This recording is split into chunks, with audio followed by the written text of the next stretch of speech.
दैनिक current affairs में स्वागत है आप सभी का। और दैनिक करंट अफेयर्स के संदर्भ में मैं बात करूं तो रेगुलर बेसिस पे सुबह 8 बजे आपको ये क्लास मिल रही है और ईमानदारी के साथ आपको इस क्लास को कंप्लीट करना है, कहीं भी किसी भी प्रकार की कमी नहीं करना है, क्योंकि यदि आप कमी करते हो तो निश्चित तौर पे प्रारंभिक परीक्षा में बहुत कम समय बचे हुए हैं और वहाँ पे आपको समस्याओं का सामना करना पड़ सकता है। आज के इस सेशन के अंतर्गत अधिकतम 5 से 6 टॉपिक होंगे, लेकिन इन 6 टॉपिक पे यदि आप प्रश्न बनाने जाओगे, जितना फैक्ट मैं आज आपको बता रहा हूँ, तो कम से कम 50 से 60 प्रश्न आप तैयार कर सकते हो। तो चलिए शुरुआत करते हैं। सबसे पहले हम बात कर रहे हैं विद्युत रक्षक की। टॉपिक 1 में हम हैं और हम बात कर रहे हैं विद्युत रक्षक की। विद्युत रक्षक, अब आपको पता होना चाहिए विद्युत रक्षक क्या है। विद्युत रक्षक एक IoT इनेबल्ड एक एकीकृत जनरेटर है। ठीक है, इनेबल्ड एकीकृत जनरेटर है। ठीक है, IoT इनेबल्ड एकीकृत जनरेटर है। विशेष रूप से निगरानी, सुरक्षा और नियंत्रण प्रणाली के लिए इसका उपयोग किया जाता है। आर्मी डिजाइन ब्यूरो, याद रखिएगा, आर्मी डिजाइन ब्यूरो द्वारा जो है इसको बनाया गया। तो बनाया किसने है? आर्मी डिजाइन ब्यूरो ने इसको तैयार किया है। IoT इनेबल्ड एकीकृत ये जनरेटर है। आर्मी द्वारा प्रयोग किए जाने वाले जनरेटर में ये क्या करेगा? फॉल्ट ढूंढेगा। याद रखिएगा, इसका कार्य क्या है? आर्मी जो जनरेटर का प्रयोग करती है, जिन जनरेटरों का प्रयोग करती है, उनमें ये फॉल्ट को खोजेगा। फॉल्ट को ढूंढने के लिए जो इसको बनाया गया है, विशेष रूप से बनाया किसने है इसको? तो याद रखिएगा, मेजर राज प्रसाद, मेजर राज प्रसाद RS ने इसको बनाया है। तो ये भी याद रखिएगा, मेजर राज प्रसाद RS द्वारा इसको बनाया गया है। ठीक है, इसके बाद आगे बढ़ते हैं। तो हमने अभी देखा था सेना से जुड़े हुए एक जनरेटर की। अब हम बात कर रहे हैं यहाँ पे उड़ान कार्यक्रम की। उड़ान कार्यक्रम की, उड़ान कार्यक्रम के बारे में मैंने पूर्व में भी आपको बताया है। जब हम उड़ान कार्यक्रम की बात करते हैं तो आपको बताता चलूं कि उड़ान कार्यक्रम विशेष रूप से ड्रोन स्टार्टअप की मदद के लिए, ड्रोन स्टार्टअप्स जो हैं इनकी मदद के लिए है। ठीक है, उड़ान कार्यक्रम ड्रोन स्टार्टअप्स की मदद के लिए है। यहाँ पे 3 लाख रुपए की फेलोशिप इसके अंतर्गत दी जाती है। 3 लाख रुपए फेलोशिप इसके अंतर्गत दी जाती है। और यह भी याद रखिएगा कि यहाँ पे 10 लाख रुपए की फंडिंग भी की जाती है। 10 लाख रुपए की फंडिंग भी इस प्रकार के स्टार्टअप को की जाती है। तो उड़ान कार्यक्रम के अंतर्गत ड्रोन स्टार्टअप जो हैं उनको 3 लाख रुपए की फेलोशिप और 10 लाख रुपए तक की फंडिंग उपलब्ध कराई जाती है, जिससे वो इस दिशा में नवाचार, शोध इस पर काम कर सकें। अब बात आता है कि उड़ान कार्यक्रम है क्या। तो प्रमुखता से याद रखिएगा, उड़ान कार्यक्रम है IIT कानपुर का। IIT कानपुर के अंतर्गत आती है एक स्टार्टअप इनोवेशन सेंटर आता है, जिसका नाम है SIIC। ठीक है, जिसको बोलते हैं स्टार्टअप इनोवेशन इनोवेशन सेंटर। ठीक है, तो SIIC जो IIT कानपुर के अंतर्गत आता है, उसी का एक कार्यक्रम है उड़ान कार्यक्रम, विशेष रूप से ड्रोन स्टार्टअप्स की मदद के लिए। ठीक है, चलिए बढ़ते हैं आगे और पहुंचते हैं टॉपिक संख्या 2। टॉपिक संख्या 2, टॉपिक संख्या 2 हमारा क्या है? एक अभी इंडेक्स आया है और इंडेक्स का नाम है container port performance, container port performance index, या इसी को बोलते हैं PPI 2023। Container port performance index 2023 की बात हो रही है। कंटेनर पोर्ट परफॉर्मेंस इंडेक्स 2023 की बात हो रही है। विशेष रूप से इस इंडेक्स की बात करें तो वर्ल्ड बैंक द्वारा, याद रखिएगा, वर्ल्ड बैंक द्वारा ये इंडेक्स लाया गया था। वर्ल्ड बैंक द्वारा यह इंडेक्स लाया गया था और इस इंडेक्स में पता चला है कि टॉप 20 में, याद रखिएगा, टॉप 20 में एकमात्र भारत का पोर्ट है। एकमात्र भारत का पोर्ट है। ठीक है, तो container port performance index world bank द्वारा दिया गया है और इससे ये पता चलता है कि शीर्ष 20 में एकमात्र भारत का पोर्ट है, और एकमात्र भारत का पोर्ट जो है वो 19वें रैंक पे है। और इस पोर्ट का नाम भी आपको याद होना चाहिए, Visakhapatnam container terminal. Visakhapatnam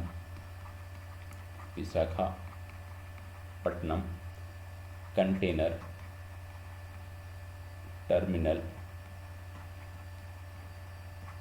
private limited, ठीक है, या इसी को शॉर्ट में बोलते हैं VCTPL। तो Visakhapatnam container terminal private limited, इसका जो स्थान है ये 19वां है वैश्विक स्तर पर। वर्ल्ड बैंक की जो ये रिपोर्ट आई है, यदि आपसे पूछ लिया जाए पहले स्थान पे कौन है, तो पहले स्थान पे चीन का एक पोर्ट आता है जिसका नाम है यांगशान, जो कि संबंधित है चीन से। दूसरे स्थान पे एक पोर्ट आता है जिसका नाम है सलाह, और इसकी यदि हम बात करें सलाल की पोर्ट की, तो ये संबंधित है ओमान से। तीसरे स्थान पे जो पोर्ट आता है उसका नाम है कार्टेजेना एक समझौता भी हुआ था यदि आपको पता हो तो, कार्टेजेना, और ये संबंधित है कोलंबिया से, ठीक है। अब आपको बताना है, होमवर्क है आपका, कि कार्टेजेना समझौता है क्या, इसी के नाम पे रखा गया था कार्टेजेना समझौता, वो है क्या, ये आपको कमेंट बॉक्स में बताना है, ठीक है। और यदि हम भारत के अन्य पोर्टों की बात करें तो 27वें स्थान पे आता है आपका मुद्रा पोर्ट, ये 27वें स्थान पे आता है। 41वें स्थान पे आता है पीपावाव पोर्ट, और 47वें स्थान पे आता है कामराजार पोर्ट, ठीक है। तो ये भी याद रखने की ज़रूरत है। चलिए बढ़ते हैं आगे और देखते हैं अगला टॉपिक। अगला टॉपिक आपका आता है भौतिक अनुसंधान प्रयोगशाला से संबंधित। भौतिक अनुसंधान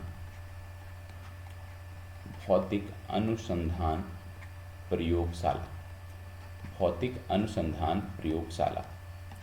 अब ये जो भौतिक अनुसंधान प्रयोगशाला है, सबसे पहले तो ये पता होना चाहिए है कहाँ पे, तो ये है अहमदाबाद गुजरात में। कहाँ पे है?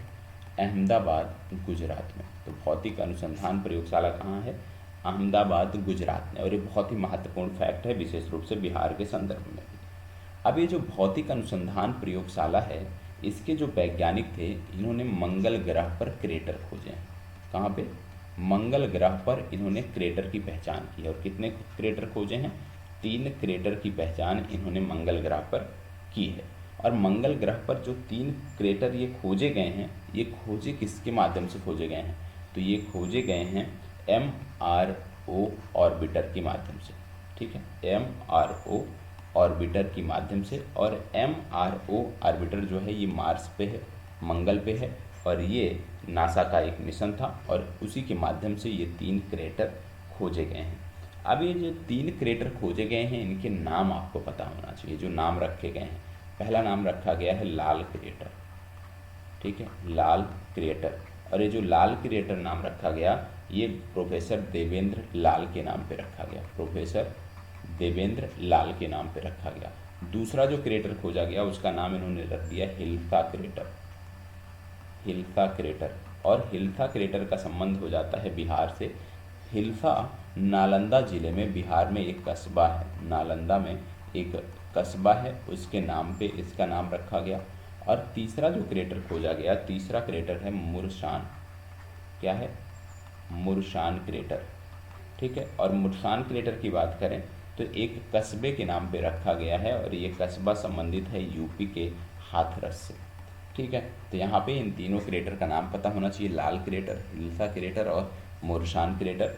हिल्सा विशेष रूप से आपको याद रखना है, क्योंकि आप बिहार राज्य की तैयारी कर रहे हो। तो नालंदा में एक कस्बा है हिल्सा, जिसके नाम पर इस क्रेटर का नाम रखा गया है हिल्सा क्रेटर। अब बात आती है कि ऐसे कोई किसी भी क्रेटर का नाम रख सकता है क्या? तो जवाब होगा नहीं। इसके लिए स्वीकृति लेनी पड़ती है किसकी? इसके लिए स्वीकृति लेनी पड़ती है इंटरनेशनल एस्ट्रोनॉमिकल यूनियन की, ठीक है, इंटरनेशनल एस्ट्रोनॉमिकल यूनियन की। और इसका जो हेडक्वार्टर है ये पेरिस में है, ये आपको याद रखना है। और इसने इसकी स्वीकृति दी है, उसी के बाद से इन क्रेटरों का नाम जो है मैं आपको बता रहा हूँ। अब जब क्रिएटर की हम बात कर रहे हैं तो आपको पता होगा कि भारत में यदि हम बात करें तो अभी तक 3 क्रेटर प्रमुख हैं। कौन कौन से 3 क्रेटर? पहला है लोनार झील, जो एक उल्कापातीय झील है। लोनार लेक महाराष्ट्र में पड़ती है। दूसरा है Ramgarh crater, Ramgarh crater. Ramgarh crater की बात करें, यह राजस्थान से संबंधित है। और तीसरा आता है ढाला क्रेटर, ढाला ऐसे लिखा जाता है, ढाला क्रेटर। और ढाला क्रेटर की यदि हम बात करें तो ये मध्य प्रदेश से संबंधित है। ये जो रामगढ़ क्रेटर है राजस्थान का, ये भारत का पहला जियो हेरिटेज साइट है। भारत का पहला जियो हेरिटेज साइट है, भारत का पहला जियो हेरिटेज साइट है रामगढ़ क्रेटर, याद रखना है। ठीक है, इसके साथ साथ इसी में से कुछ चीज़ें और देख लेते हैं। जैसे हमने अभी बात किया था एक प्रयोगशाला की, एक लैब की बात किया था, भौतिक अनुसंधान प्रयोगशाला, जो कि अहमदाबाद गुजरात में है।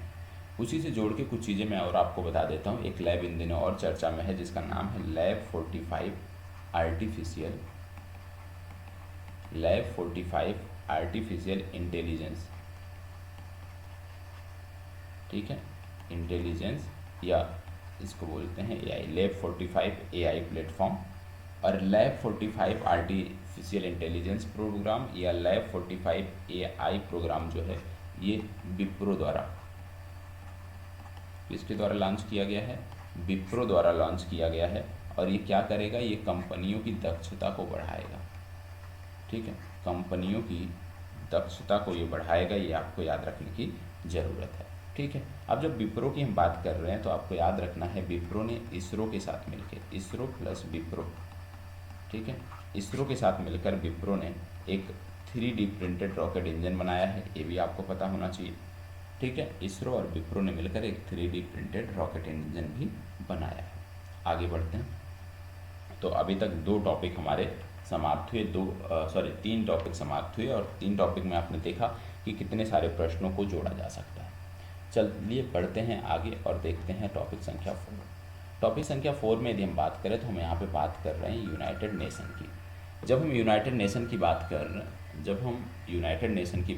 हैं, तो यहाँ पे एक चीज़ आपको ध्यान में रखने की ज़रूरत है। एक मिनट, ये बोत्सवाना के व्यक्ति हैं, तो ये दोनों नाम आपको याद रखने हैं, आगामी परीक्षाओं के लिए महत्वपूर्ण नाम हैं। आगे बढ़ते हैं। अगला टॉपिक आता है सहयोग काइजिन। किसकी बात कर रहे हैं? सहयोग काइजिन। सहयोग काइजिन क्या है? एक सैन्य अभ्यास है। सहयोग काइजिन एक सैन्य अभ्यास है। किसका सैन्य अभ्यास है? कोस्ट गार्ड का। कोस्ट गार्ड का एक सैन्य अभ्यास है जिसका नाम है सहयोग काइजिन। और सहयोग काइजिन की जब हम बात कर रहे हैं तो सहयोग काइजिन जो सैन्य अभ्यास होता है कोस्ट गार्ड का, ये 2 देशों के बीच द्विपक्षीय सैन्य अभ्यास है। और इसमें 2 देश कौन कौन से हैं? पहला आता है इसमें इंडिया और दूसरा देश आता है जापान। तो भारत और जापान के बीच का ये सैन्य अभ्यास है।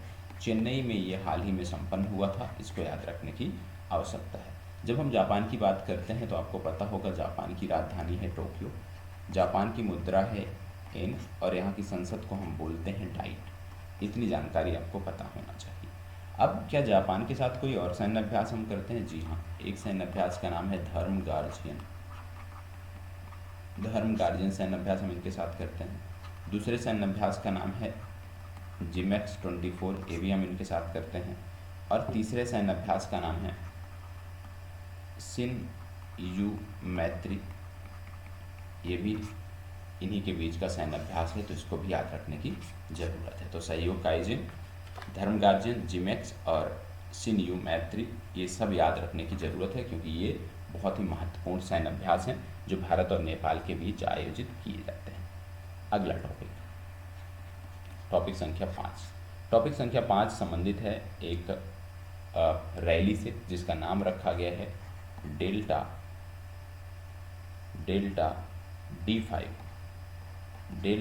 D5 motorcycle expedition. Delta D5 motorcycle expedition, ये आपको याद रखना है।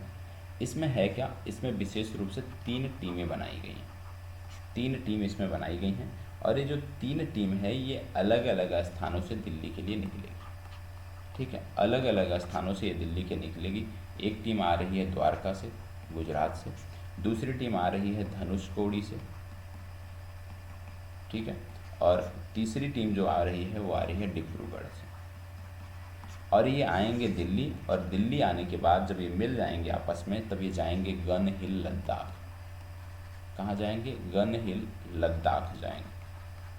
ठीक है, और आपको बता दें ये क्यों जा रहे हैं, आप जानते हैं ये कारगिल विजय दिवस के अवसर को मनाने के लिए जा रहे हैं। आप जानते हैं 26 जुलाई को कारगिल विजय दिवस मनाया जाता है, क्योंकि 1999 के कारगिल युद्ध के जीत की 25वीं वर्षगांठ है इस बार, और उसी के उपलक्ष्य में सेना के जवानों ने ये मोटरसाइकिल रेस एक प्रकार से कह लीजिए, या मोटरसाइकिल इवेंट जो है वो प्रारंभ किया है। इससे पहले मैंने आपको, यदि आपको याद हो, पिछले सेशन में एक चीज़ और बताया था, सिंधु शिखर यात्रा।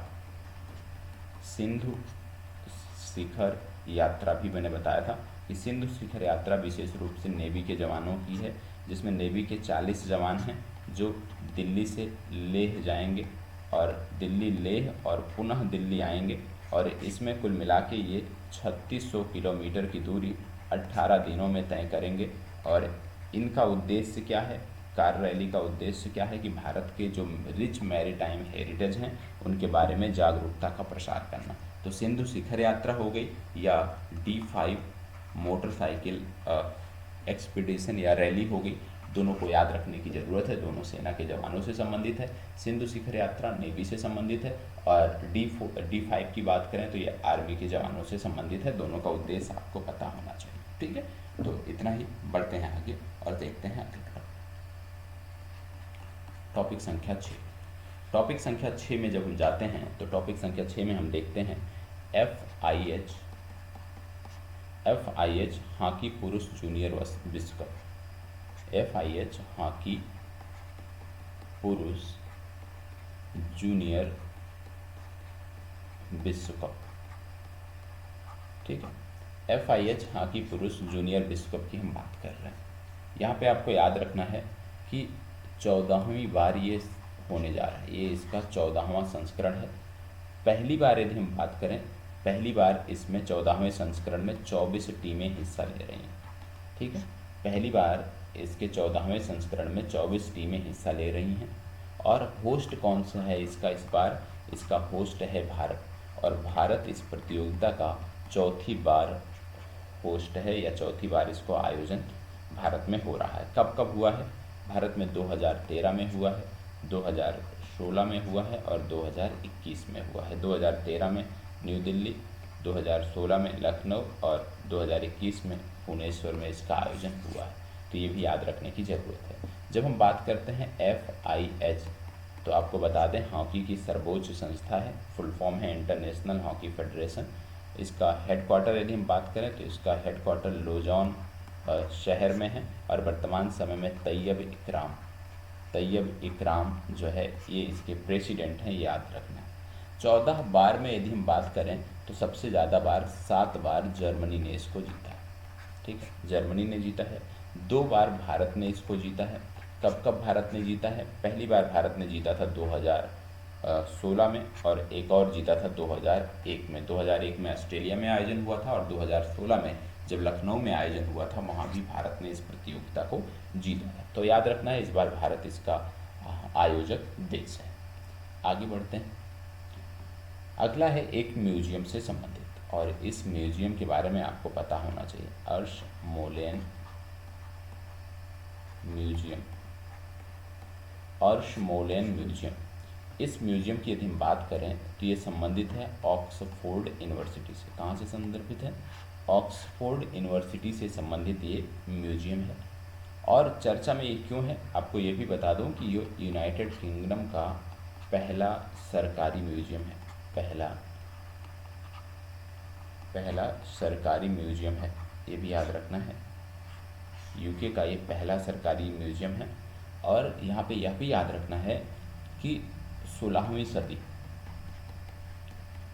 16वीं सदी के एक संत थे जिनका नाम था संत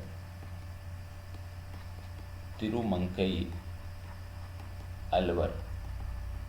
और तिरुमंकई अलवर जो थे ये एक वैष्णव संत थे। कौन से संत थे? वैष्णव संत थे। और तिरुमंकई अलवर नामक ये जो वैष्णव संत थे, इनकी कांस्य प्रतिमा, याद रखिएगा, इनकी कांस्य प्रतिमा ये भारत को लौटाई जाएगी, भारत को भेजी जा रही, भारत को वापस की जा रही, जो चोरी हो गई थी और ले जाके यूनाइटेड किंगडम में बेच दिया था। तो इस कांस्य प्रतिमा को भारत में वापस लौटाया जा रहा है। किसका? संत तिरुमंकई अलवर की। और आ कहाँ से रही है? यूनाइटेड किंगडम के अर्शमोलेन म्यूजियम से आ रही है, जो कि यूनाइटेड किंगडम का पहला सरकारी म्यूजियम है। ये आपको याद रखने की आवश्यकता है। ठीक है, तो आज का जो सेशन है वो यहीं पे आप कहते हैं द एंड होता है, समाप्त होता है। और कैसा लगा ज़रूर बताइएगा। टॉपिक तो ज़्यादा नहीं थे, लेकिन यदि इनसे प्रश्न बनाने आप चले जाते हैं तो बहुत सारे प्रश्न बन सकते हैं। तो कहने का मतलब है जिस फॉर्मेट में मैं आपको दे रहा हूँ, कल एक मैंने तरीका भी बताया था कि किस प्रकार से आपके नोट्स होने चाहिए, उस दिशा में भी आपको काम करना चाहिए कि नोट्स प्रॉपर बनने चाहिए, जिस तरह से मैंने बताए हैं उस तरह से बनने चाहिए। क्योंकि यदि नोट्स आपके प्रॉपर होते हैं तो इससे रिवीजन में आपको बहुत मदद मिलती है। और यदि रिवीजन अब बेहतर होता है तो निश्चित तौर पे एग्ज़ाम में जो आउटपुट होता है वो बहुत ही बेहतर होता है। ठीक है, तो यहीं पे अपने सेशन को मैं समाप्त कर रहा हूँ। धन्यवाद, बहुत बहुत आभार आप सभी का।